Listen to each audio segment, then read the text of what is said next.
Il est 8h18 au carillon de Radio Tunisienne Internationale et notre ami Semer Souri est en train de nous écouter dans son véhicule parce qu'elle est complètement bloquée dans la circulation. Alors bon, allez, tu viens, tu nous rejoins, Semer, voilà. Il faut que ça soit avant 9h parce que la matinale de ce vendredi, assurée par Mandorzid au micro du Studio 3, et Tarek Drissi au niveau de la console technique, Sofiane Benjima aussi pour sa réalisation digitale. C'est lui qui va nous concocter le podcast que nos auditeurs et éditrices pourront regarder et écouter. Et si jamais ils n'ont pas eu l'occasion de nous écouter, avec mon invité, pour le moment, il est seul, mais il se débrouille comme un grand. Il s'appelle Taher Jlassi. Encore une fois, bonjour Taher. Ouais, bonjour. Bienvenue au Studio 3 de RTCI. Et félicitations tout d'abord pour ce prix que tu viens d'avoir dans cette compétition qui s'est passée au niveau de la Jordanie, pays arabe frère, et dans laquelle la Tunisie a brillé lors de cette compétition, l'Inebtaker. Ouais. Ça s'appelle l'Inebtaker en arabe, c'est-à-dire en français on pourrait la traduire dans essayons de créer, essayons d'innover, c'est ça? Oui, on peut dire ça. Voilà, on peut dire ça, c'est ça. C'est un événement qui est majeur dans le domaine de l'entrepreneuriat et de l'innovation pour la jeunesse arabe. Il faut dire que Taher n'a que 14 ans et là, 4 de nos concitoyens, jeunes concitoyens, ont obtenu des prix. Je commence par citer Selim Benbar, qui est CEO de S-Drone, qui a remporté le grand prix de la compétition et que nous avons eu le plaisir de recevoir à RTCI il y a quelques semaines de cela. Bon, ça lui a porté un peu chance, hein, on peut dire. Ouais. Heti Kamoun, SOS Maison, qui a été distingué pour le meilleur pitch et la meilleure présentation. Haroun Belhaj, Safe Eat, a décroché la 2e place pour le meilleur pitch et présentation. Et enfin, Taher Jlassi, il n'est pas 4e dans le classement parce que ce sont des catégories différentes. Il est le premier dans sa catégorie. Il est fondateur de Play and Code, qui s'est imposé. Il s'est imposé dans la catégorie culture et jeux. Et nous l'avons invité pour vous et sommes ravis vraiment de l'écouter parler de son projet. Alors, tout d'abord, une petite présentation de Taher Jlassi. Bon, je m'appelle Taher Jlassi, j'ai 14 ans et je suis avec Grain d'entrepreneur pour cette compétition. On a eu plusieurs choses à faire. J'ai mon projet Play and Code, Oui. qui est des jeux éducatifs qui apprennent le coding et la technologie pour les enfants en leur réduisant le temps d'écran à passer. Oui, ça c'est évidemment c'est une difficulté principale que celle d'être un peu addicted au computer, tout ce qui est de toute façon écran, c'est ça le problème. Ouais. Et alors apparemment vous avez trouvé un peu la parade, Taher, rappelant que vous allez être en lycée cette année, c'est ça? Oui, c'est ça. C'est encore normalement c'est à l'âge de 15 ans, mais je crois que non, vous avez un peu d'avance. Oui. Bah très bien. Bien, alors et tout d'abord, comment est née cette idée de projet? Dans quelles conditions s'est fait cette comment dirais-je cette mission, ce projet? Comment l'avez-vous abordé? Comment a démarré ton parcours par rapport à Grain d'entrepreneur que tu viens de citer? Ouais. Du coup, on va revenir au tout début du parcours. Il y a quelques années de cela? Oui, il y a 5 ans déjà. Quand on m'avait dit à Grain d'entrepreneur qu'il fallait que je trouve une idée de projet. Et ça m'a rappelé une idée que je suis tout petit. J'aimais beaucoup les jeux de société. Et aussi du type Monopoly, Scrabble. Oui, j'y joue beaucoup. Et la technologie que j'ai appris encore plus jeune, à 7 ans. Du coup, tu as commencé par apprendre la technologie. Oui, à 7 ans, ça fait déjà 7 ans aussi. Et il me fallait une problématique pour mon idée de projet. Et j'ai trouvé qu'il y a beaucoup de personnes qui connaissent pas comment utiliser l'informatique.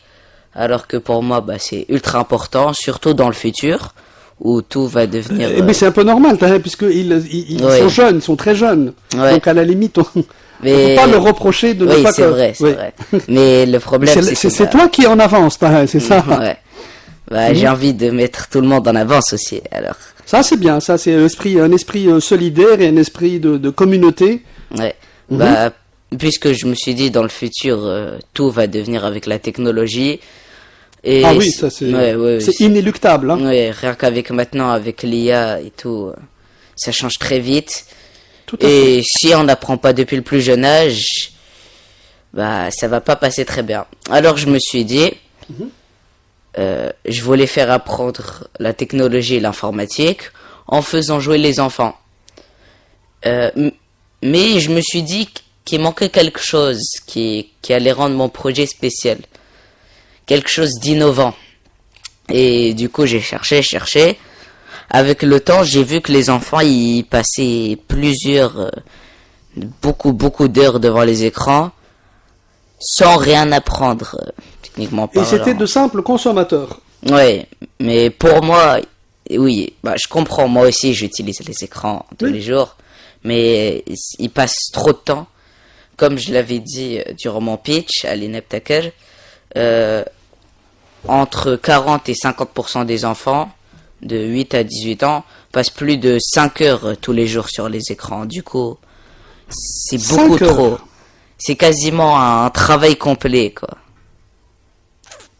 Du coup, j'ai vu, j'ai trouvé ma problématique, j'ai construit mon idée de projet et je suis arrivé où ce que je suis maintenant.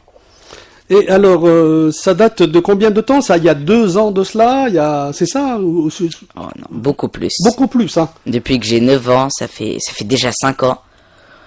Franchement, je sais pas comment le temps est passé aussi vite pour moi, mais j'ai bien aimé ces 5 ans-là, ils étaient vraiment agréables.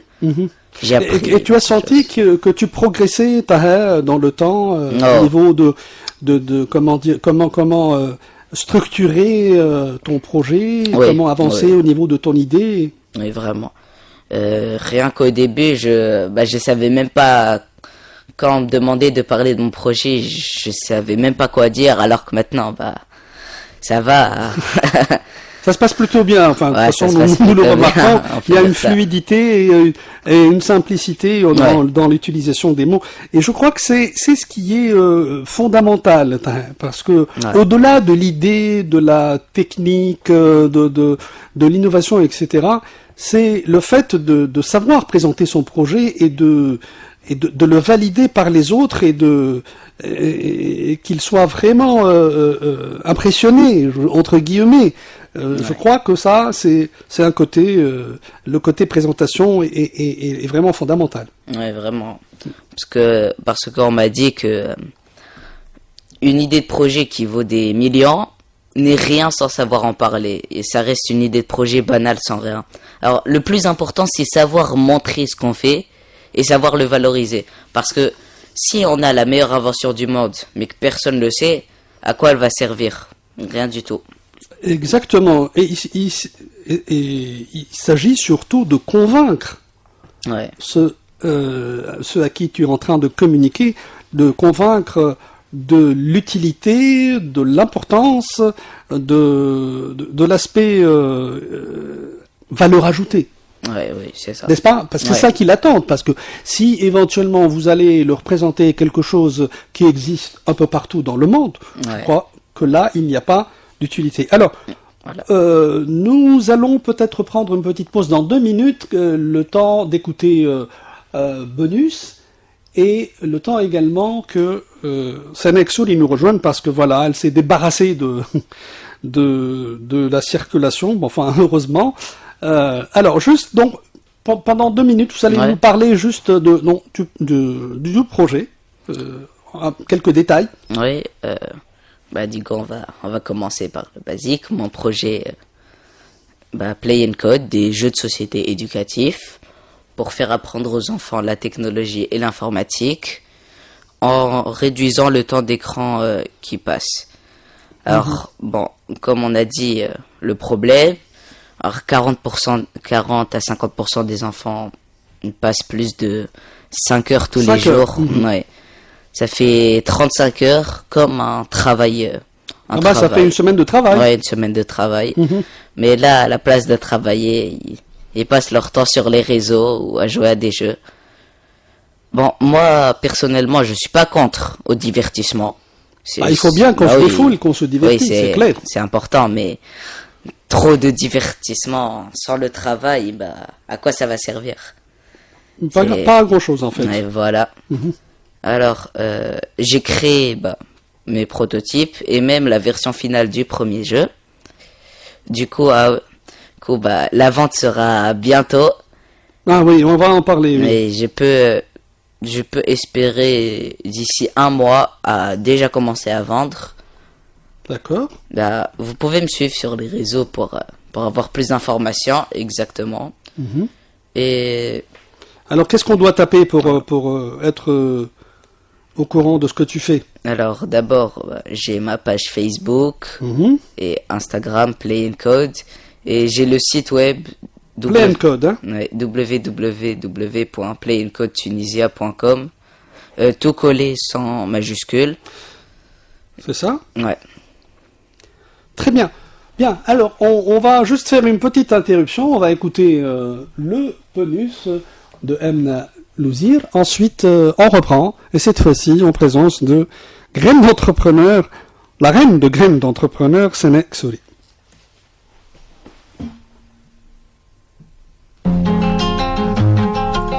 Bonus, votre capsule bien-être avec Emna Louzir. Bonus, votre capsule bien-être sur RTCI avec Samiha Chrigui, maître Reiki et formatrice en développement personnel, créatrice de retraite spirituelle. Sam, bonjour. Bonjour Emna. On va parler du corps, c'est notre premier territoire, hein, Sam. Absolument. Alors quel lien entre corporalité, confiance en soi, ancrage, comment s'accepter, accepter des changements? On ne fait que changer depuis la naissance jusqu'au dernier jour. Absolument. Alors je vais commencer par l'ancrage, comme tu le dis, parce que sur un chemin aussi parfois spirituel, on a toujours tendance à croire que évoluer en conscience, évoluer au niveau aussi de son éveil passe par une connexion au monde supérieur, alors que non, pas du tout. L'éveil se vit dans l'incarnation qu'on a dans notre corps, dans la matière. On est appelé à vivre ici justement cette spiritualité, cette essence qui vient du ciel, notre essentiel dans notre corps. Et donc ne pas fuir en fait la matière, ce corps, et puis vraiment l'habiter pleinement, parce que c'est par là qu'on doit passer tout simplement. C'est ce qui fait que cette expérience terrestre est là, en fait. Donc, et puis, il y a aussi, à travers le corps, beaucoup d'apprentissage. L'écoute du corps, je parle beaucoup les bobos, hein, les bobos du corps, ce sont autant de signaux. Malheureusement, on n'a peut-être pas appris à décoder tout ça à l'école, on a appris plein de choses, sauf ça, alors que c'est vraiment essentiel, comprendre que quand on a une douleur, quand on a mal quelque part, c'est souvent, porteur aussi de messages, et apprendre un peu à déchiffrer ces symptômes-là peut parfois nous amener à une meilleure connaissance de nous-mêmes.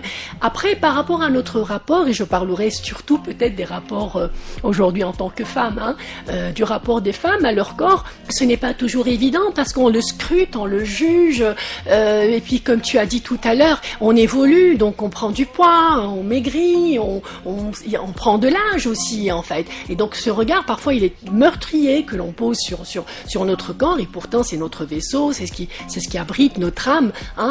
Et l'idée c'est vraiment d'apprendre aussi, d'être bienveillant, de porter un regard d'amour sur notre corps, et vraiment en prendre soin, non seulement sur un plan physique, en entretenant, en étant dans une nourriture saine, mais aussi en prendre soin d'un point de vue énergétique, et aussi d'un point de vue tout ce qui est en fait mais vraiment le regard, la communication avec notre corps. C'est vraiment, il a sa conscience, donc parler avec bienveillance à notre corps est très très important. Parler aussi à ce qu'il y a à l'intérieur, nos cellules, que ce soit pour la guérison, que ce soit pour pouvoir vraiment aussi se régénérer, que ce soit pour pouvoir aussi aller au-delà de certaines douleurs qui sont là et pouvoir aussi se réconcilier avec nous, parce que on est des êtres spirituels, certes, mais aussi des êtres faits de matière. Et donc, c'est important qu'on se réconcilie avec toutes ces parts, même si, pour l'anecdote,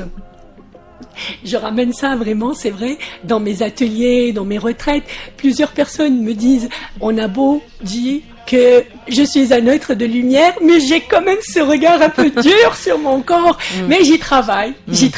Voilà, on donc, y travaille avec toi. Bon week-end. Merci. Bonus, votre capsule bien-être avec Emna Louzir. 8h34 au carillon de Radio Tunisienne International. Nous voici de nouveau avec cette fois-ci nos invités, puisqu'il ne s'agit plus de Taha Ajlassi uniquement, le patron de Play & Code, mais également de notre ami Senek Souri, qui est arrivée à bon port, heureusement, mais bon, on dirait qu'elle est partie de Milan ou de Nice, parce qu'il lui a fallu 1 heure de temps pour arriver, et ça c'est un gros problème, Senek. Bonjour Senek. Bonjour. Oui. Bienvenue au Studio 3 de RTCI. Alors, Merci. on vous a déjà précédé. Je ne sais pas si vous avez eu l'occasion peut-être de nous écouter un peu. Ah oui, j'ai suivi quand j'étais coincé dans la circulation, j'étais sur la radio. Ça a l'avantage, ça a l'avantage, voilà, ça a l'avantage que la radio soit écoutée. Donc ça va, ça a du bon. Vivement comment dirais-je, l'embouteillage. Alors, ça n'est encore une fois, félicitations pour ces graines d'entrepreneurs et qu'on a cité, Selim, Hedi, Haroun et Taha, qui nous fait le plaisir d'être des nôtres. Et alors, quel est votre sentiment là? Je pense que vous êtes contente, heureuse, hein, c'est une question un peu bateau. mais c'est vrai que à chaque chose suffit sa peine, à chaque chose suffit sa joie, je crois. Oui, je pense. Tout à fait. C'est un sentiment de bonheur immense de voir le drapeau de la Tunisie voler comme ça durant cette cérémonie d'annonce des prix et des résultats de la compétition interarabe l'Inabtakir. Il y avait 12 pays qui ont participé. Et la Tunisie s'est distinguée et voilà, l'équipe, eux, ils sont 4, ils étaient concurrents entre eux, mais on l'a pas du tout senti parce qu'ils étaient tous contents que la Tunisie ait eu cette première place. Ça, et après, on a enchaîné la farouche concurrence, hein, parce que apparemment il y avait des équipes qui étaient assez bien nanties en nombre. Hein. Ah oui, il y a 50 équipes, je crois, qui sont passées à la finale et principalement de l'Arabie Saoudite et de la Jordanie, le plus grand nombre d'équipes. Il y a aussi du Qatar, des Émirats, de Palestine, du Liban, mais les équipes les plus nombreuses qui ont montré leur force, c'est surtout celles de l'Arabie Saoudite et de la Jordanie. Mais nous, on a participé avec nos 4 graines. Ces 4 graines étaient solidaires pendant les moments de pitch devant le jury et s'encourageaient mutuellement. Quand on a annoncé les résultats, j'ai vu dans les yeux de tous les enfants leur joie que Selim ait gagné la première place de la compétition. Et juste après, on a vu que chacun d'entre eux a eu la première place dans une catégorie, Taha dans la catégorie des jeux éducatifs et Hedi dans le pitch et présentation, et Haroun il a eu le 2e prix dans pitch et présentation. Donc tout le monde a gagné, tout le monde s'est distingué. C'est magnifique, c'est du 100%. Voilà.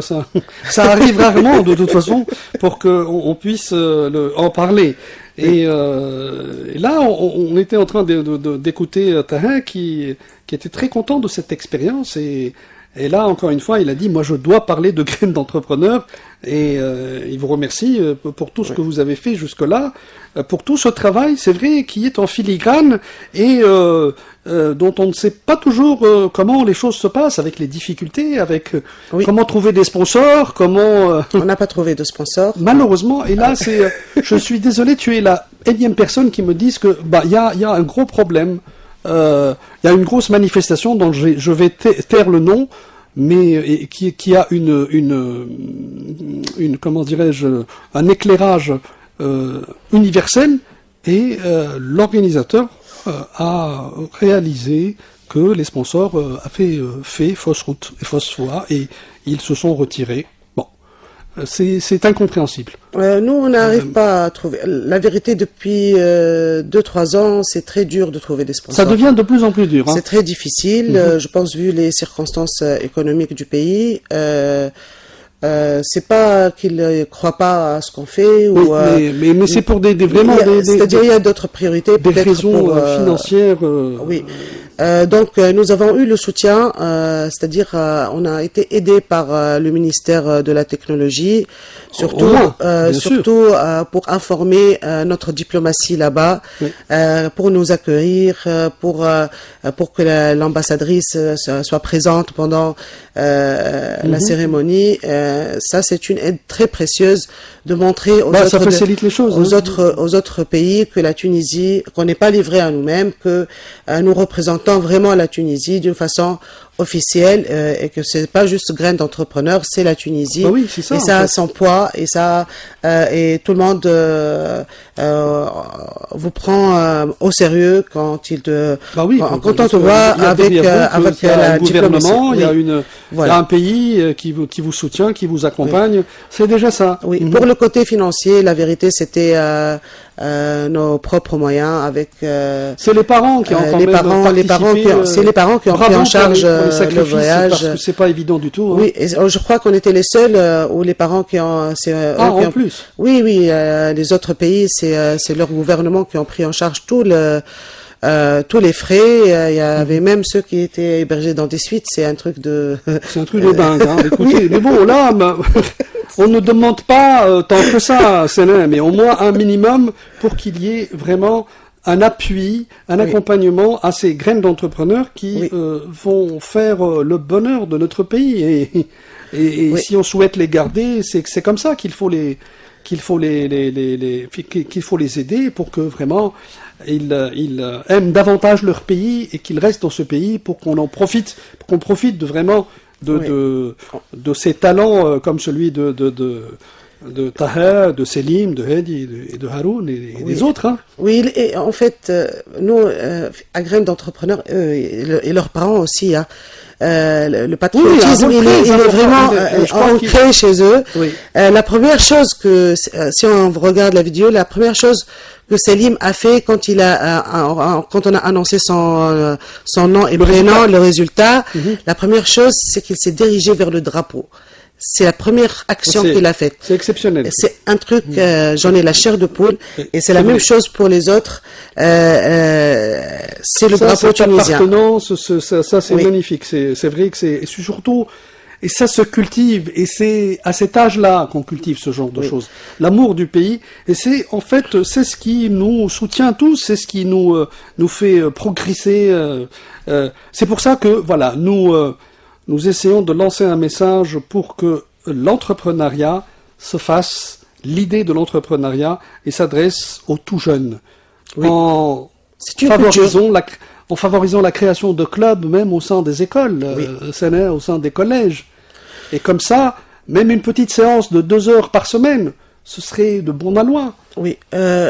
En fait, on a lancé cet appel plusieurs fois, dire aux entreprises, au gouvernement, d'investir dans le futur. Ce ne sont pas des sommes de grosses sommes, hein, des sommes faramineuses. Hein. La culture entrepreneuriale, il faut l'inculquer dès le plus jeune âge. Si on veut avoir des jeunes qui relèvent les défis du futur, défis écologiques, défis économiques, il faut les sociaux, former etc., oui. dès le jeune âge.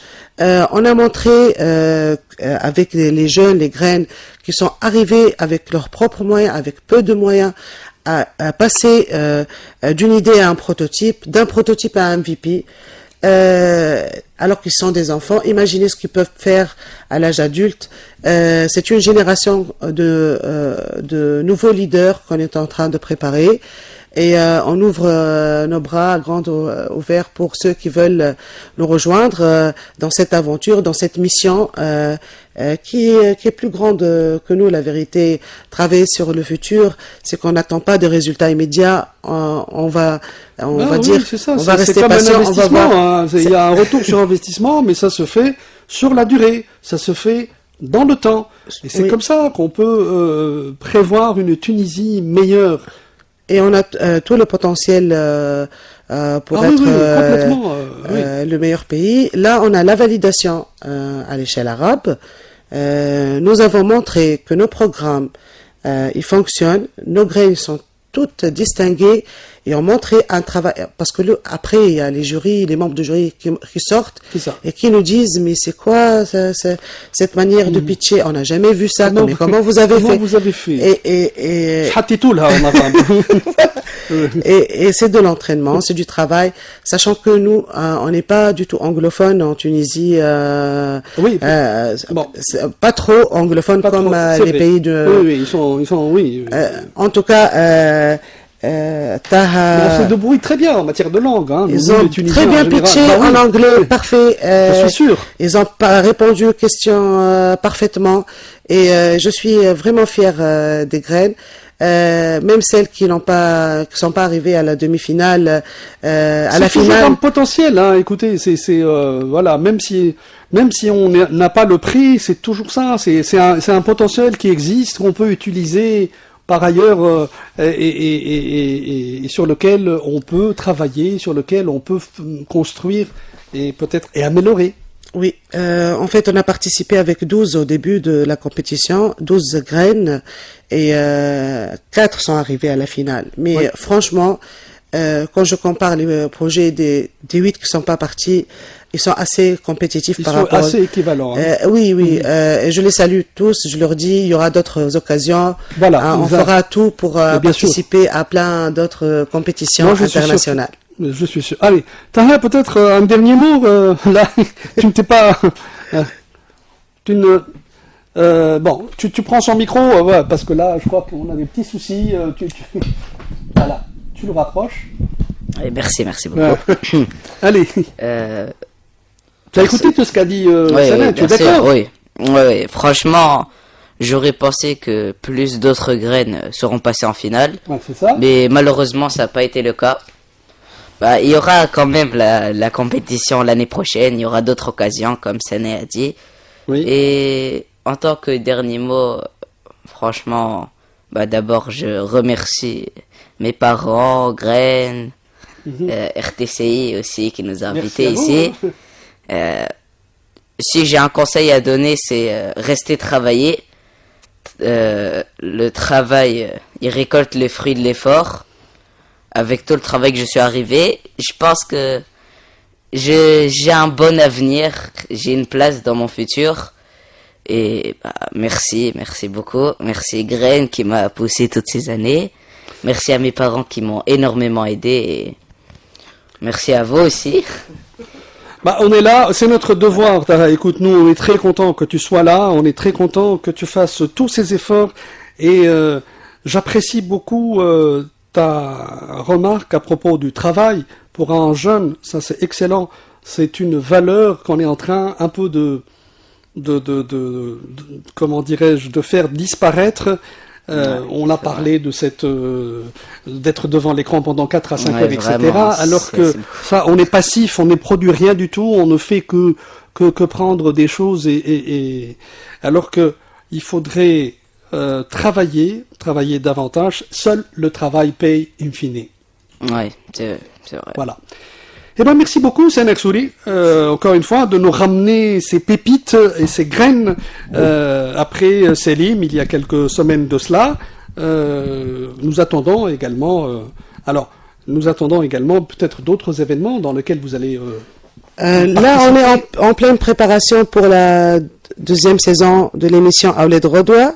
oui, Aouled Rodoua, oui. C'est l'émission, là, je vous conseille de la regarder sur oui. une chaîne, sans la nommer, mais vous le saurez. Mais c'est une très belle émission, en tout cas, pour l'entrepreneuriat des jeunes. Oui, c'est une compétition de pitch pour les jeunes. Et je fais appel aux sponsors. J'ai fait cet appel sur LinkedIn. On cherche des sponsors. Nous aussi, vraiment, nous faisons un appel à ces sponsors. Allez, soyez nombreux. Et puis, ça mérite vraiment. C'est votre contribution à l'essor de notre pays en favorisant et en encourageant ces véritables pépites. Je peux vous le dire, moi qui suis dans l'entrepreneuriat depuis un bon bout de temps, tu le sais. Oui, le premier membre du jury qui a accepté l'invitation de notre compétition Junior Saturday, je me rappelle, et depuis une grande amitié. C'est un honneur, ça. Merci beaucoup. Et en fait, c'est la rentrée chez Graines d'entrepreneurs. Les inscriptions sont ouvertes. Si on veut en savoir plus, on peut appeler le 50 288 562. Bon, ça fait de la pub, mais on va pas le faire payer. Voilà. Merci beaucoup, Taher.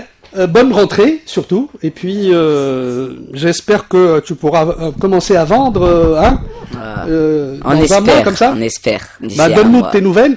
Ouais. Comme j'ai dit, sur les réseaux, il y a plus d'informations. Et j'ai envie de me correcter, c'est pas Play and Code Tunisia, c'est playandcodetoys.com. Ah, toys.com, ok. Ouais. On fait la correction. Ouais, voilà. Très bien. Allez. Merci beaucoup, on vous souhaite une très bonne journée, un bon démarrage pour cette rentrée. Et puis voilà, on vous dit, vous êtes là, chez vous, sur RTCI. Merci. Au revoir. Retour à la musique.